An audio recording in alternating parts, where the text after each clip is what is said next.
जय हिंद। नमस्कार दोस्तों। तो आज के इस वीडियो में बात करने वाले हैं कुतुबुद्दीन ऐबक के बारे में। आखिर कुतुबुद्दीन ऐबक किस तरीके से एक महान शासक के रूप में उभरता है, जो कि दिल्ली सल्तनत और गुलाम वंश का एक प्रसिद्ध शासक रहता है, महान शासक रहता है।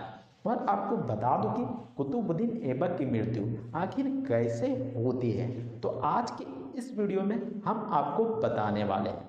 तो सबसे पहले बात कर लेते हैं कि आखिर कुतुबुद्दीन ऐबक कौन था। आखिर कुतुबुद्दीन ऐबक कौन था, तो आपको बता दो कि जो कुतुबुद्दीन ऐबक था यह मोहम्मद गोरी का गुलाम था। यह मोहम्मद गोरी का गुलाम था। यह मोहम्मद गोरी का गुलाम था। अब यहाँ पर सवाल उठता है कि आखिर मोहम्मद गोरी कौन था। तो यह अफगानिस्तान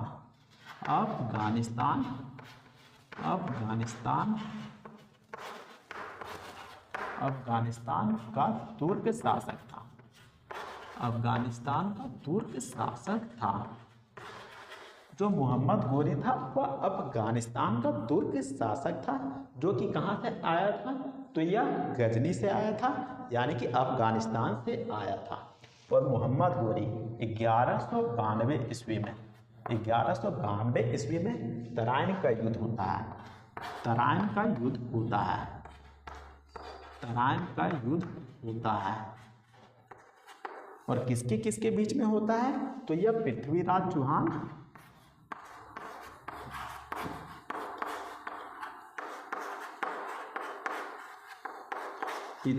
चौहान और मोहम्मद गोरी के बीच होता है।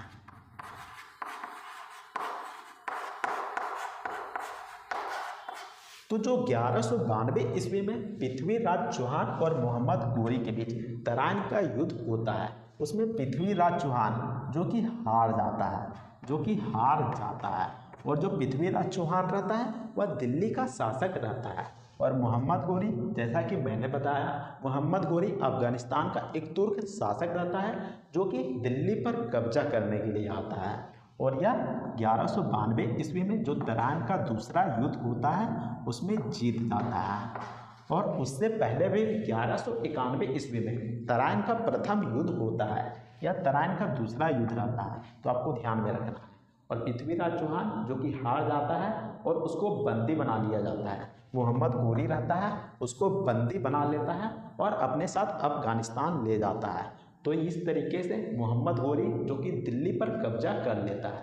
और जो मोहम्मद गोरी का मदद कौन करता है, तो जो कुतुबुद्दीन ऐबक रहता है वह बहुत सारी लड़ाइयाँ में मदद करता है, बहुत सारे युद्ध में मदद करता है।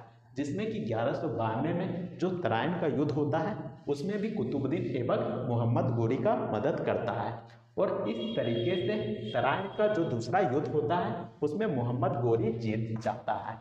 तो यहाँ से शुरुआत होता है कुतुबुद्दीन ऐबक की कहानी। तो आपको बता दूं कि जब 1206 ईस्वी में मोहम्मद गोरी की मृत्यु हो जाती है, तो फिर यहाँ पर जो कुतुबुद्दीन ऐबक रहता है, जो मोहम्मद गोरी का एक गुलाम रहता है, वह 1206 ईस्वी में गुलाम वंश जिसको कि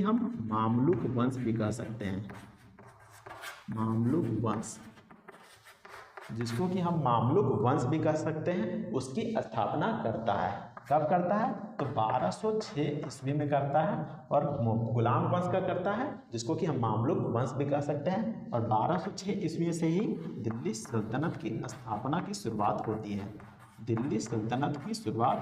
है।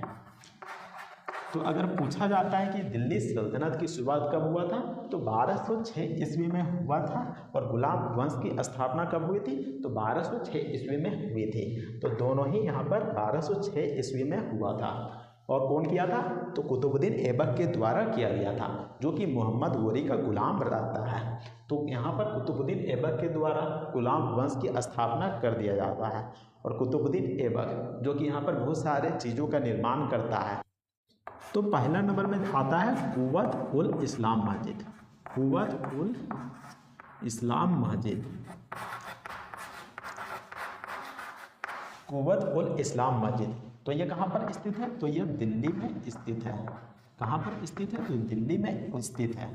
दूसरा नंबर में क्या आता है? तो 2.5 दिन का झोपड़ा, 2.5 दिन का झोपड़ा, 2.5 दिन का झोपड़ा जो कि अजमेर राजस्थान में स्थित है। अजमेर राजस्थान में स्थित है। और तीसरा नंबर में आता है कुतुब मीनार, कुतुब मीनार, कुतुब मीनार जो कि अधूरा रहता है, अधूरा रहता है। यानी कि कुतुब मीनार का जो निर्माण होता है वह अधूरा रह जाता है। आखिर क्यों? तो 1210 ईस्वी में, 1210 ईस्वी में जो रहता है कुतुबुद्दीन ऐबक, उसकी मृत्यु हो जाता है, उसकी मृत्यु हो जाता है। क्योंकि तो वह मृत्यु हो जाता है। जब कुतुबुद्दीन ऐबक रहता है वह चौगान खेल खेल रहा होता है, चौगान खेल खेल रहा होता है। आखिर चौगान क्या होता है? तो चौगान एक तरीके का खेल होता है जो कि घोड़े में बैठकर खेला जाता है। उसमें व्यक्ति डंडा को ले लेता है, एक डंडा हाथ में लिए रहता है घोड़े में बैठकर, और एक बोल रहता है, उसको मारना रहता है उस डंडे से। तो उसी प्रकार का खेल खेल रहा होता है।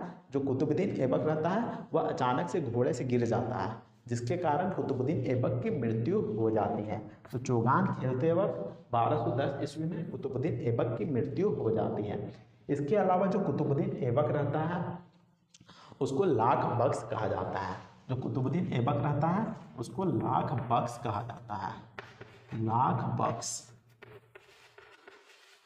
जो कुतुबुद्दीन ऐबक रहता है उसको लाख बख्श कहा जाता है। आखिर लाख बख्श क्यों कहा जाता है? तो इसका मतलब होता है लाखों का दाता, यानी कि बहुत ही ज़्यादा दानी व्यक्ति था। जो कुतुबुद्दीन ऐबक था वह बहुत ही ज़्यादा दानी व्यक्ति था, हमेशा दान दिया करता था, लोगों की परेशानियों को सुनता था और दान दिया करता था। तो यही कारण है कि कुतुबुद्दीन ऐबक को लाख बख्श कहा जाता है। इसके अलावा जो यहाँ पर कुतुब मीनार का निर्माण करवाया जा रहा था वह अधूरा रह जाता है, और उसका पूरा कार्य कौन करवाता है? यानी कि जो कुतुब मीनार का कार्य रहता है उसको पूरा कौन करवाता है? कुतुब मीनार का जो पूरा कौन करवाता है? तो वह इल्तुतमिश करवाता है, इल्तुतमिश करवाता है, इल्तुतमिश करवाता है। और आपको बता दूं कि जो इल्तुतमिश रहता है वह कुतुबुद्दीन ऐबक का गुलाम रहता है, कुतुबुद्दीन ऐबक का गुलाम रहता है इल्तुतमिश। तो उसी के द्वारा यहाँ पर कुतुब मीनार का निर्माण का कार्य को पूरा करवाया जाता है। और एक क्वेश्चन ये भी पूछा जाता है कि जो कुतुब मीनार है वह किसकी याद में बनाया गया था? तो किसकी याद में बनाया गया था? तो यह किसकी याद में बनाया गया था? तो यह बनाया गया था सूफी संत, सूफी संत ख्वाजा, ख्वाजा कुतुबुद्दीन, कुतुबुद्दीन बख्तियार काकी, बख्तियार काकी। तो अगर आप सोच रहे होंगे कि जो कुतुब मीनार का निर्माण करवाया गया था वह कुतुबुद्दीन ऐबक के नाम पर करवाया गया था, तो आप ये गलत सोच रहे हैं। बल्कि जो सूफी संत ख्वाजा कुतुबुद्दीन बख्तियार काकी थे उन्हीं के याद में कुतुब मीनार का निर्माण का कार्य करवाया गया था। तो आपको ध्यान में रखना है, ये नाम थोड़ा सा बड़ा हो जाएगा लेकिन आपको ध्यान में रखना है। तो ये क्वेश्चंस अक्सर एग्जाम में पूछे जाते हैं, तो इसी से रिलेटेड हमेशा क्वेश्चंस बनता है। तो उम्मीद करते हैं कि आपको ये वीडियो पसंद आया होगा और समझ में आ गया होगा कि जो यहाँ पर गुलाम वंश का प्रसिद्ध शासक जो कि कुतुबुद्दीन ऐबक उभर कर आता है और किस तरीके से शासन व्यवस्था करता है, दिल्ली सल्तनत की स्थापना करता है और कौन कौन सी चीज़ों का निर्माण करवाता है, और उन्हें लाख बख्श कहा जाता है क्योंकि वह दानी व्यक्ति थे। इसके अलावा कुतुब मीनार का निर्माण किसकी याद में करवाया जाता है? तो सूफी संत ख्वाजा कुतुबुद्दीन बख्तियार काकी की याद में करवाया जाता है। और कुतुब मीनार का निर्माण का कार्य इल्तुतमिश जो कि पूरा करता है। तो अगर आपको यह वीडियो और जानकारी पसंद आता है तो वीडियो को लाइक जरूर कीजिएगा और चैनल को सब्सक्राइब जरूर कर लीजिएगा। तो मिलते हैं नेक्स्ट वीडियो में, तब तक के लिए जय हिंद, वंदे मातरम।